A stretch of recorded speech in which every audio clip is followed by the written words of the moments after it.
नमस्कार विद्यार्थी मित्रांनो, मी संघपाल चक्रनारायण आपलं स्वागत करतोय आजच्या या व्हिडिओ लेक्चरमध्ये। आज आपण कंबाईनचे जे 2023 ला पेपर झाले होते बी आणि सी चे, ग्रुप बी आणि ग्रुप सी चे, त्या पेपरमध्ये जी व्होकॅब्युलरी विचारण्यात आली होती त्या व्होकॅब्युलरी वरती हा आपण व्हिडिओ केलेला आहे। यामध्ये जे व्होकॅब्युलरी वरतीचे प्रश्न आहेत, मग होमोनिमचे असतील किंवा मग इडियम्स अँड फ्रेजेसचे असतील, वन वर्ड सबस्टिट्यूशनचे असतील किंवा काही डिफिकल्ट वर्ड वरती आलेले आहेत, सिनोनिम्स अँटोनिम्स वरती आलेले आहेत, तर ते प्रश्न कसे होते, त्याची उत्तरं काय आहेत हे थोडक्यात आपण बघणार आहोत। सुरू करूया आपल्या लेक्चरला। आणि पहिला जो प्रश्न आपण इथे घेणार आहोत तो आहे find out the meaning of the phrase underline in the following sentence. Combine group B 2023 चा हा पेपर आहे, 51 नंबरचा, म्हणजे इंग्लिश सेक्शन सुरू होतं। तर पहिलाच प्रश्न जो विचारलेला आहे तो व्होकॅब्युलरी वरती विचारलेला आहे। यामध्ये प्रश्न असा आहे, will you call on him today and tell him that he is to reach the office by 7 AM tomorrow. म्हणजे काय करायचं आहे तुम्हाला, will you call on him today, समजून घ्या, महत्वाचं आहे। याला सांगायचं आहे की तुला उद्या 7 वाजता 7 AM ला ऑफिसला पोहोचायचं आहे, ठीक आहे। मग इथे विचारलेलं आहे, त्याला सांगायचं आहे, तर मग कसं सांगणार आहे? मग सांगायचं आहे ना, मग तू शाउट करणार आहे का? Means will you speak loudly to him, त्याच्यावर रागावणार आहे का तुम्ही? नाही, त्यामुळे ते येणार नाही। टू शाउट, टू रिमेंबर, काही रिमाइंड करायचं आहे का? नाही, मग हा सुद्धा येणार नाही। टू पे व्हिजिट, हे बघूया, याला बाजूला ठेवूया। इन्व्हाइट, त्याला काय निमंत्रण द्यायचं आहे का? नाही, त्याला सांगायचं आहे की तुला उद्या पोहोचायचं आहे। मग पोहोचायचं आहे त्याच्यासाठी एकच इथं उरतोय, तो म्हणजे to pay a visit to. आता कॉल ऑन ही फ्रेझल व्हर्ब आहे। काय आहे? फ्रेझल व्हर्ब आहे, कॉल ऑन। आणि कॉल ऑन ज्या वेळेला म्हणतो त्यावेळेला याचा अर्थ होते to pay a visit to someone or to contact someone. याचा अर्थ होते to pay a visit to someone or to contact someone, to contact someone। त्यामुळेच पर्याय क्रमांक 3 जे आहे हे सुटेबल आन्सर आपल्याला या प्रश्नाचं आहे, ठीक आहे। I hope you understood it. थोडंसं आपण पुढे जाऊया, बघा याचे काही अर्थ मी दिलेले आहेत इथं। कॉल ऑन म्हणजे काय होते? To pay visit or contact someone, to summon or request, to choose or select किंवा to invoke or appeal, अशा प्रकारे त्याचे कॉल ऑनचे वेगवेगळे अर्थ होतात। हे वेगवेगळे अर्थ आपल्याला माहित असणे गरजेचं आहे, ठीक आहे। त्यानंतर टू रिमेंबर साठी काय शब्द आहेत तर इथं बघून घ्या, तुम्हाला दिलेले आहेत, recall, bear in mind, keep in mind, ठीक आहे। रिमेन्स, अशा प्रकारचे जे अर्थ आहेत हे अर्थ तुम्हाला दिलेले आहेत। I hope you understood. याचा स्क्रीनशॉट काढून घेत चला। वळूया आपल्या नेक्स्ट प्रश्नाकडे। नेक्स्ट प्रश्न आहे 52 चा, find out the correct meaning of the underline idiom in the given sentence, असं दिलेलं आहे।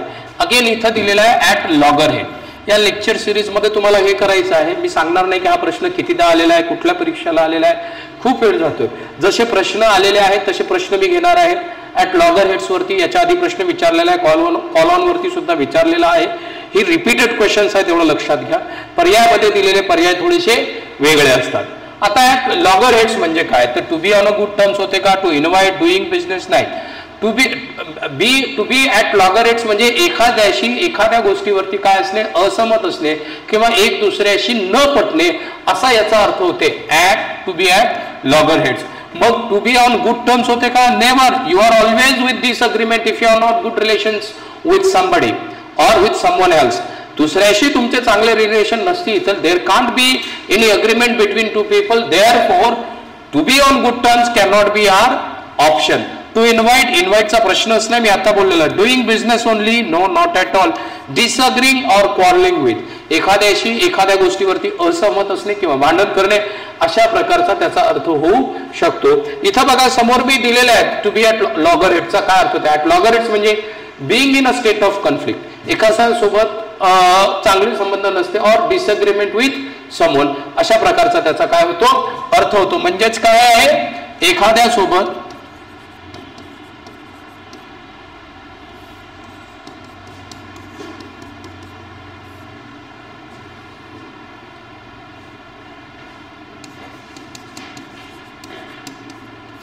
संघर्ष असणे किंवा असहमत असणे.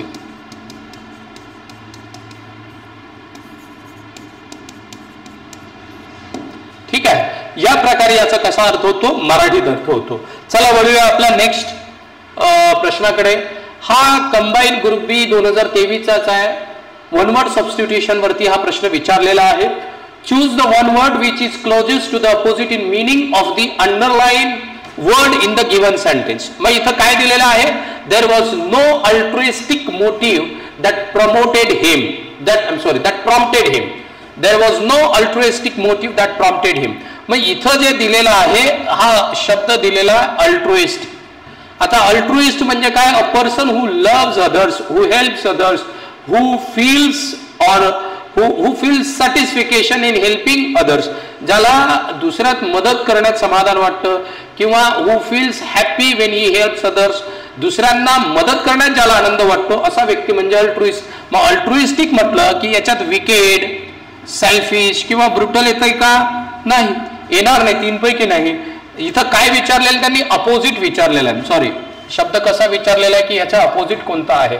तर मग इथं हा, हे बघा, ब्रुटल आणि विक्ट हे एकसारखे येतात. मग उरला काय, सेल्फिश आणि इनह्युमन. इनह्युमन येणार नाही, मग काय येणार आहे, सेल्फिश, स्वार्थी. म्हणजे स्वतःवरती लक्ष केंद्रित करणारा व्यक्ती, जो दुसऱ्यांना मदत करण्यात इच्छुक नाही. इनह्युमन, विक्ट आणि ब्रुटेल, क्रूर, अशा प्रकारे याचे अर्थ होतात तिन्ही याचे, आणि ते समानार्थी आहेत, त्यामुळे ते याचे अपोजिट असू शकत नाहीत. चला वळूया आपल्या नेक्स्ट प्रश्नाकडे. नेक्स्ट प्रश्न काय दिलेला आहे, तर नेक्स्ट प्रश्न म्हणतो altruist. And altruist is someone who selflessly CARES for and helps others.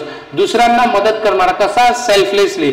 मग इथं आपण काय निवडलेला आहे, सेल्फलेसली नाही, तो सेल्फिश आहे, त्यामुळे पर्याय क्रमांक 2 इथं निवडलेला आहे. चला वळूया नेक्स्ट प्रश्नाकडे. Find out the meaning of the words underline in the given sentences. बर, मग इथं 2 दिलेले आहेत. Urban employment is a major problem. एक अर्बन आहे, दुसरा आहे urbanity. He is the soul of urbanity and विट.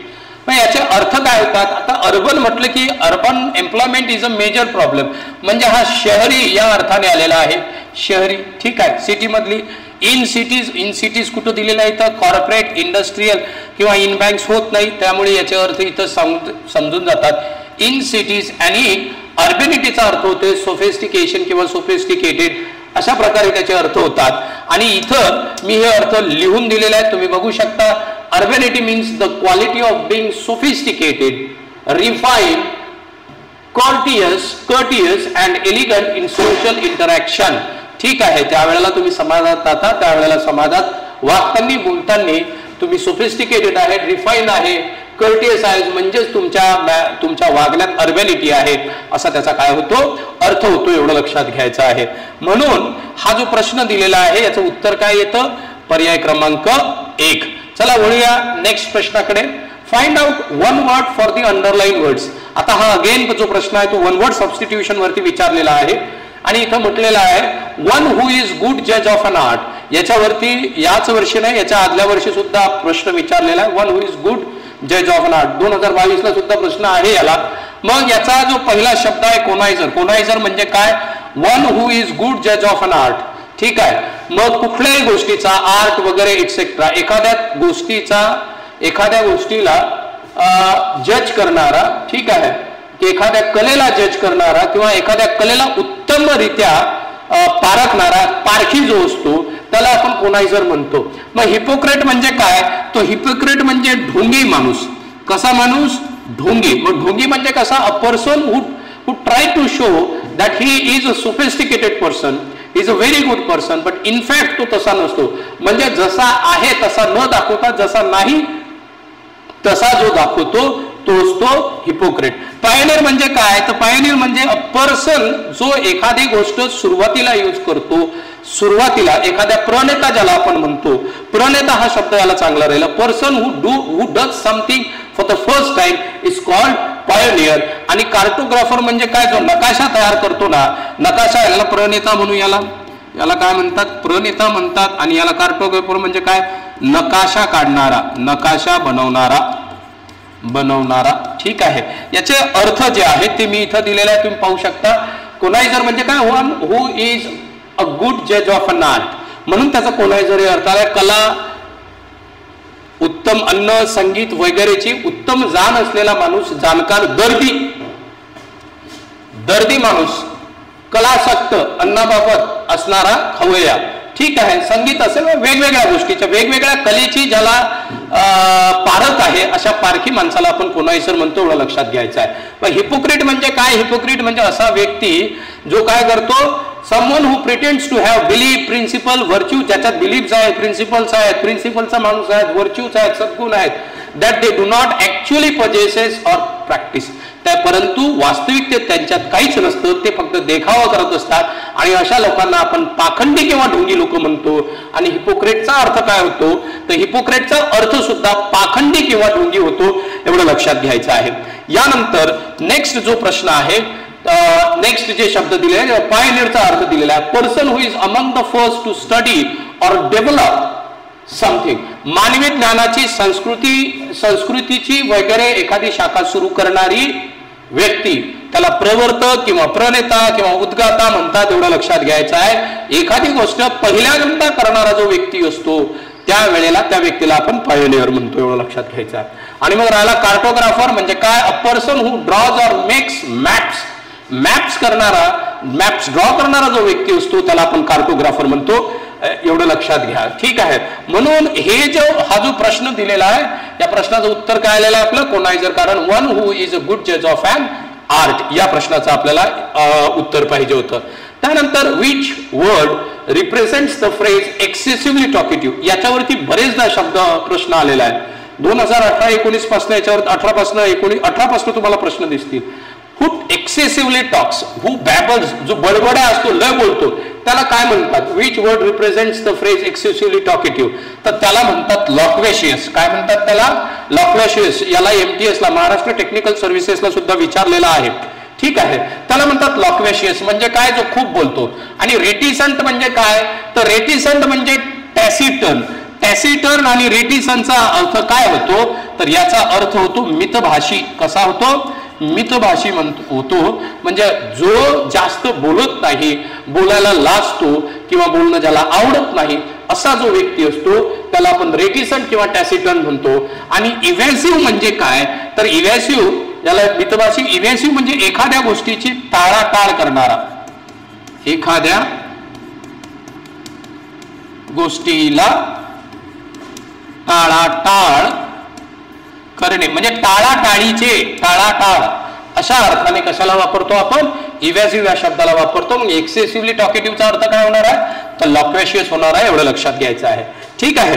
त्यानंतर याचे शब्द बघून घ्या. Taciturn, a person who is reserved or uncommunicative in speech, saying little, जो खूप कमी बोलतो. ठीक आहे. A person who speaks very less, इथं सुद्धा a person who talks, a person who is reserved, hesitant or unwilling to communicate freely, again मितभाषी. a person who speaks very less, who is shy in speaking, त्याला रेटिसंट म्हणतो. इव्हॅसिव्ह म्हणजे काय, उडवाविडवीचं किंवा टाळाटाळीचं. आणि loquacious म्हणजे काय, a person who talks a lot, a person who speaks excessively, talks excessively is called a loquacious person. जो बोलतो, सतत बोलत राहतो, त्याला लॉक्वेशियस म्हणतात, एवढं लक्षात घ्यायचं आहे. Now let us move to the next question. The next question is select the correct word for the following group of words, one who talks much with little sense. आता लक्षात घ्या, हाच प्रश्न ग्रुप बी ला आहे. याच्या आधीचा तुम्ही सुद्धा प्रश्न पाहिलेला आहे, टॉक या शब्दावरतीच विचारलेला आहे. आणि पहिल्यांदा विचारलेला एक्सेसिव्हली टॉक्स, परंतु इथं म्हणतो who talks much with little sense, खूप बोलतोय विथ लिटिल सेन्स. मग त्याला काय म्हणतात, तर त्याच्यासाठी आणखी एक शब्द आहे, तो म्हणजे गॅर्युलस. मग गॅर्युलस म्हणजे काय, एक्सेसिव्ह लॉक्वेशियस, एक्सेसिव्ह लॉक्वेशियस, खूप जास्त बडबड करणाऱ्या माणसाला गॅर्युलस म्हणतात, एवढं लक्षात घ्यायचं आहे. काय म्हणतात, गॅर्युलस म्हणतात, एवढं आपल्याला लक्षात येते. गव्हर्नमेंट जो खूप जास्त खातो त्याला म्हणतात ग्रेगॅरियस. इकडे बघा याचे अर्थ दिलेले आहेत, हे अर्थ पाहून घ्या. गॅरुलस म्हणजे काय, समवन टॉक्स एक्सेसिव्हली और एक्सेसिव्हली लॉक्वेशियस, इथं दिलेलं आहे. जो खूप जास्त बोलतो त्याला म्हणतात गॅरुलस. मग गव्हर्नमेंट म्हणजे काय, खादाड, someone enjoys eating and often indulge in fine food and drink, ज्याला खाणं पिणं आवडते त्याला गव्हर्नमेंट म्हणतात. आणि ग्रेगॅरियस म्हणजे काय, समाजशील, संगतप्रिय, म्हणजे a person who likes to be in company of other people, दुसऱ्याच्या संगतीत राहणं ज्याला आवडतं त्याला आपण ग्रेगॅरियस म्हणतो. ग्रेगॅरियस नाही, त्याला ग्रेगॅरियस म्हणतो. A person who is sociable, outgoing and enjoys being in the company of others. A person who likes to be with other people, fond of living in group. Group मध्ये राहणारा, समूहात राहणारा जो समाजशील व्यक्ती असतो त्याला आपण ग्रेगेरियस म्हणतो, एवढं लक्षात घ्यायचं आहे. पण याचं उत्तर काय आलेलं आहे तर गॅरुलस, कारण एक्सेसिव्हली टॉकेटिव्ह किंवा लॉक्वेशियस हा त्याचा अर्थ होतो. त्यानंतर इथं दिलेलं आहे match the words in column A with their opposite meaning in column B. Opposite meaning पाहिजे आपल्याला. आता सिनोनिम शोधायचे नाही आहेत. बघा काही सिनोनिम्स होते, काही वन वर्ड सबस्टिट्यूशन वरती आहे, तर काही हे अँटोनिम्स वरती आहे. त्यातलं अँटोनिम्स आपण हे बघतोय इथं. ठीक आहे. मग इथं बघा, इथं दिलेलं आहे फिकल. आता फिकल म्हणजे काय, तर जे एकदम बदलते, चेंजेबल. फिकल म्हणजे काय, चेंजेबल, लवकर बदलणार. ठीक आहे. मग याच्या अपोजिट काय येतं, फेरोशियस येतं का, नाही. एक्स्ट्रावॅगंट, कॉन्स्टंट, न बदलणार अपोजिट पाहिजे. ठीक आहे, म्हणून इथं कॉन्स्टंट येणार आहे. मग ए साठी पर्याय क्रमांक 3 कुठं दिलेला आहे तर इथं आहे, इथं आहे, इथं आहे, परंतु इथं दिलेला नाही, त्यामुळे पर्याय क्रमांक 1 इथं बाद होतो. त्यानंतर दुसरा दिलेला आहे फ्रुगल. फ्रुगल म्हणजे काय तर फ्रुजलचा अर्थ होते, फ्रुगलचा अर्थ होते काटकसरी, इकॉनॉमिकल. ठीक आहे, म्हणजे जो सेव्हिंग करतो. मग जो सेव्हिंग करतो याच्या अपोजिट काय होतो, एक्स्ट्रावॅगंट, जो पैसा उधळतो. एक्स्ट्रावॅगंट म्हणजे काय, पर्सन हू स्पेंड्स मनी केअरलेसली, त्याला एक्स्ट्रावॅगंट म्हणतात. म्हणून याचा अपोजिट एक्स्ट्रावॅगंट 2 येतं, म्हणजे बी चं दुसरं पाहिजे. आणि दुसरं इथं दिलेलं आहे, एक इथं दिलेलं आहे, मात्र इथं दिलेलं नाही, एवढं लक्षात घ्यायचं आहे. मग लॉयल म्हणजे काय तर लॉयल म्हणजे प्रामाणिक. मग प्रामाणिकच्या विरुद्ध काय होते, जो विश्वासघातकी आहे. आणि ट्रिकेरियस म्हणजे काय तर विश्वासघातकी. म्हणजे तिसऱ्याला काय पाहिजे तर आपल्याला 4 पाहिजे, ते कुठं दिलेलं आहे, इथं दिलेलं आहे, म्हणून पर्याय क्रमांक 3 याचा आन्सर आहे. ठीक आहे. मग आता लक्षात घ्यायचं आहे सर्वांनी. मग उरलंय काय आपल्याकडे तर जंटल. जंटल म्हणजे शांत, एकदम शांत स्वभावी, सोफिस्टिकेटेड. आणि फेरोशियस म्हणजे काय, एकदम उग्र जो असतो त्याला आपण फेरोशियस म्हणतो. मग त्यामुळे त्याच्यासाठी काय पर्याय आलेला आहे तर त्याच्यासाठी हा एक पर्याय आलेला आहे. याचा अर्थ तुम्ही बघू शकता, इथं दिलेला आहे. फिकल म्हणजे काय, समवन हू इज इनकन्सिस्टंट. इनकन्सिस्टन्स असते, that means it can be change quickly and therefore you can see. याला मराठीत आपण चंचल किंवा अस्थिर म्हणतो, बदलणारा, लवकर बदलणारा. ठीक आहे. मग someone who is inconsistent, unpredictable और unreliable in their decisions, opinions और behaviour are called what, fickle, किंवा मग त्याला चेंजेबल सुद्धा म्हणतो. मग इथं दिलेलं आहे फ्रुगलचं. फ्रुगलचा अर्थ मी सांगितलेला आहे इकॉनॉमिकल आणि तृप्ती. इकॉनॉमिकल आणि तृप्ती म्हणजे काटकसरी, दोन्हीही एकच अर्थ होतात. त्यानंतर फेरोशियस मी आताच सांगितलेलं आहे, भयानक, क्रूर, संतप्त, रागीट जो असतो त्यालाच. हे बघून घ्या, एक्स्ट्रीमली फायरसिंग, व्हायलंट और इंटेन्स इन नेचर, हे हा फेरोशियसचा अर्थ होतो. आणि एक्स्ट्रावॅगंट पहिले सांगितलं, person who spends money carelessly and lavishly is called extravagant. ठीक आहे. आणि म्हणून याचं उत्तर काय आलेलं आहे तर पर्याय क्रमांक 3 आलेला आहे. आपल्याला विरुद्धार्थी पाहिजे होते, आपल्याला समानार्थी शब्द. We don't have to find out synonyms over here, we have to find out only antonyms, and therefore the answer that we got is option number 3. Now let us move to the next. All right, you can see gentle describes someone or something that is kind, dayalu, considerate and mild in temperament or behavior. ठीक आहे. याच्या अगदी विरुद्ध ferocious आहे ट्रिकरियस. ते बघून घ्या, ट्रिकरियसचा अर्थ काय होतो तर विश्वासघातकी. हा अर्थ इथं दिलेला आहे, सर्वांनी बघून घ्या. चला next one. Fill in the blank with the correct antonym of the underlined word. इथे एक वर्ड अंडरलाइन केलेला आहे, तो आहे बोल्ड, आणि याचा अँटोनिम पाहायचा. Rohini's father is bold but her husband is. मग आता बोल्ड म्हणजे काय, धाडशी, शूर, धाडशी. ठीक आहे, शूर, अशा प्रकारे याचा अर्थ होतो. ठीक आहे. करेजियस ज्याला म्हणतो. मग याच्या विरुद्ध व्हॉइस येते का? नाही. व्हॉइस म्हणजे शहाणा, व्हॉइस म्हणजे शहाणा, intelligent.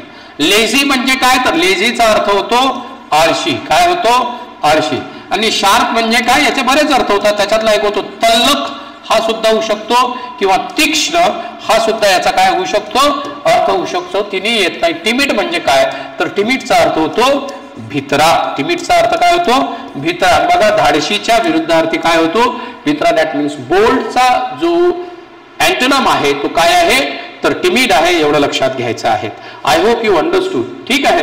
Now let us move to the next question.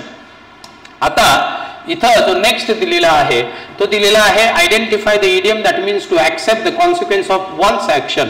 एखाद्याच्या ऍक्शनच्या जो परिणाम असतो, किंवा to accept the consequence of one's action, आपल्या कृतीच्या परिणामांना सामोरे जाणे. ठीक आहे. किंवा आपल्या कृतीच्या परिणामांना ऍक्सेप्ट करणे, याच्यासाठी कोणती इडियम आहे? Cut corners. आता कट कॉर्नरचा अर्थ काय होतो? तर कट कॉर्नर्स म्हणजे शॉर्टकट होऊ शकतं, शॉर्टकट होऊ शकतो, किंवा इकॉनॉमिकल होऊ शकतो. इकॉनॉमिकल. ठीक आहे. इकॉनॉमिकल या अर्थाने वापरला जाऊ शकतो, काटकसरी किंवा शॉर्टकट. ठीक आहे. मग त्यानंतर take the bull by the horns to face the difficult situation boldly. To face the difficult situation, to face a difficult situation. The केल्यापेक्षा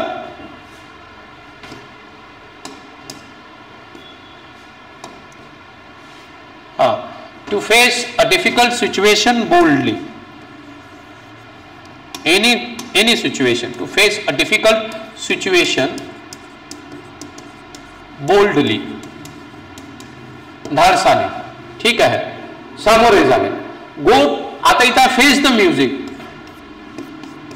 to face the consequences. To face किंवा ऍक्सेप्ट कॉन्सिक्वेन्सेस, परिणामांना सामोरे जाणे. मग उरतं काय? पर्याय क्रमांक 3. हे तर येणार नाही. गो द एक्स्ट्रा माईल.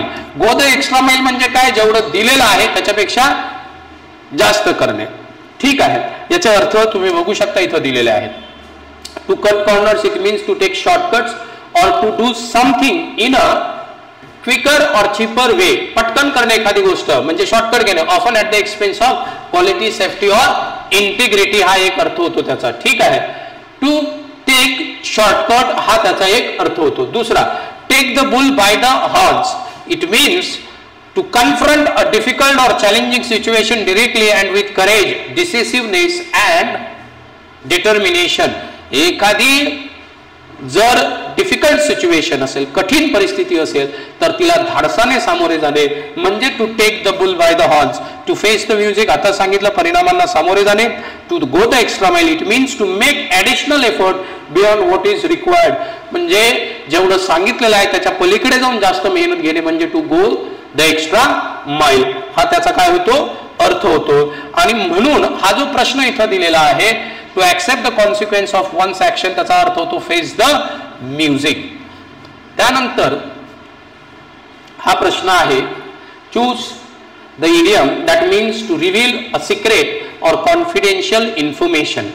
मग आता इथं जे दिलेलं आहे break the ice. Break the आईसचा अर्थ काय होते? To make the situation comfortable.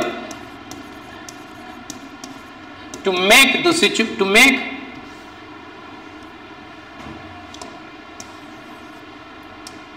a situation, to make a situation comfortable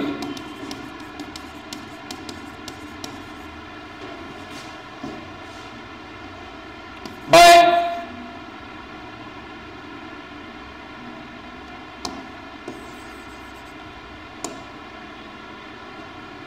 taking initiative to talk. By taking initiative to talk. ठीक आहे. म्हणजे याचा अर्थ होते की बाबा कधी कधी बघा तुम्ही इंटरव्ह्यू मध्ये जाता तर इंटरव्ह्यू मध्ये तुम्हाला म्हणतात a person who breaks the ice gets good marks. म्हणजे जो बोलायला सुरुवात करून वातावरणाला कम्फर्टेबल करतो तो माणूस कम्फर्टेबल करणे म्हणजे टू ब्रेक द आईस. मग let the cat out of the bag म्हणजे काय? To reveal the secret. याचा अर्थ होते to reveal the secret. To reveal the secret. To reveal the secret. मग बाईट द बुलेट म्हणजे काय? की एखादी, आता इथं आपल्याला उत्तर ऍक्च्युअली भेटलेलं आहे. ठीक आहे. टू बाईट द बुलेट म्हणजे एखादी न आवडणारी गोष्ट सुद्धा आपण काय करणे? तिला पचवणे म्हणजे टू बाईट द बुलेट. ठीक आहे. म्हणजे विष सुद्धा पचवणे म्हणजेच टू बाईट द बुलेट. पण त्यानंतर hit the nail on the head हे तर येणारच नाही. यामध्ये हे सर्व पर्याय बाद होतात आणि उरतं काय? Late the cat out of the bag. आणि म्हणून पर्याय क्रमांक 2 इथं उत्तर होते. मित्र हो, अशाच प्रकारे आपण याच्यामध्ये आणखी जे काही उरलेले प्रश्न आहेत ते पुढच्या व्हिडिओजमध्ये बघणार आहोत. त्याचबरोबर दररोज असा आता मी एक व्हिडिओ तुम्हाला व्होकॅब्युलरीचा देण्याचा प्रयत्न करेन, ज्यामध्ये तुम्हाला फक्त एमपीएससी कंबाईन ग्रुप बी ग्रुप सीचेच नाही तर याच्या पलीकडे बँकिंग, एसएससी, डायरेक्ट रिक्रुटमेंट, ज्यामध्ये पीडब्ल्यूडी, डब्ल्यूआरडी किंवा मग टाउन प्लॅनिंग असिस्टंट टीपीएच्या ज्या एक्झाम्स आहेत किंवा आणखी ज्या बऱ्याचशा एक्झाम्स आहेत, तलाठी, ग्रामसेवक, नगर परिषद किंवा मग टीईटी, या परीक्षेमध्ये येणारी जी वेगवेगळी व्होकॅब्युलरी आहे त्याचे व्हिडिओज आपल्या चॅनलवरती तुम्हाला मी देण्याचा प्रयत्न करेल. Thank you very much guys. See you in the next lecture.